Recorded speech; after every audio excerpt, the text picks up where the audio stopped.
今天是把子肉的超详细版教程，做法简单，但在味道上绝对和饭店大厨做的相媲美。摄肉不柴，肥肉不腻，所有的用料和调料精确到克，全部细节讲解清楚透明。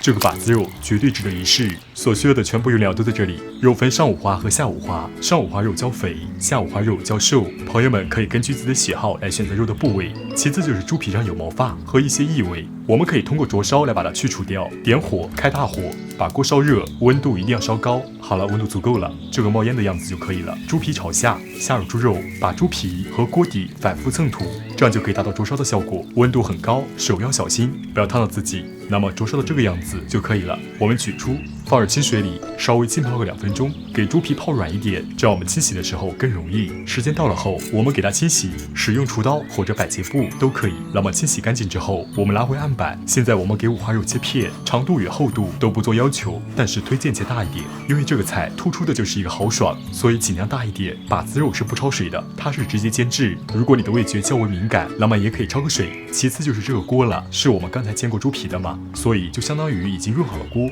点火，开中火，锅热后，我们直接下入肉片进行煎制。肉片不要堆叠，让每一块肉都接触锅底。如果一锅煎不下，可以分成2锅来煎。这个煎肉，第一是煎出一部分的油脂，第二通过高温煎制去腥，第三呢就是煎制美拉德，肉香味会更加的浓郁。底部的火保持中火，煎制的时间大概煎个3-4分钟。一面煎至金黄了，我们给它翻个面，反面同样如此，煎至金黄。那么双面都煎好之后，我们给肉取出，给肉放进炖锅里。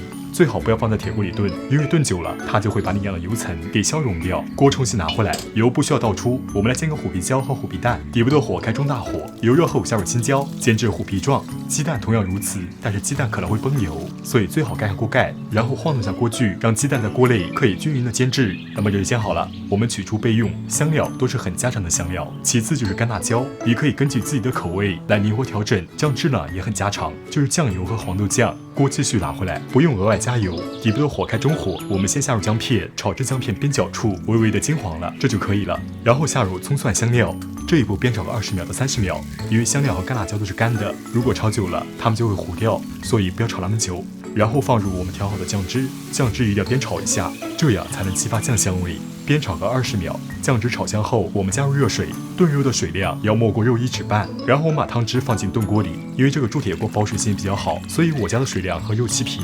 如果你使用的锅保水性不是那么好，那么水量还是要没过肉1指半。然后我们加入1份冰糖，提鲜和中和味道。如果你不着急，可以把汤汁煮开，然后拨盖盖子煮5分钟，这样可以散下肉的腥气味。今天我手头还有点其他的事情，所以我没有时间等，我就直接盖上盖子煮了。底部的火开小火，炖煮2个小时，这样肉才能软烂，并且把猪肉里的油脂给炖煮出来。好了，时间到了，我们把锅里的葱姜还有香料给挑一挑，这些都不需要了。那么葱姜香料打完之后，我们开始打浮在表面的油脂。这一步打走油脂非常重要，它可以让把子肉不是那么的油腻，并且更好收汁。打好之后，我们放入虎皮蛋，底部开大火，我们开始收汁，这样收汁完成了。那么虎皮蛋呢也入味了，不需要你额外加盐，酱油和豆瓣酱的盐味就已经足够了。收到快好的时候，我们下入虎皮椒，因为虎皮椒比较薄嘛，所以非常好入味。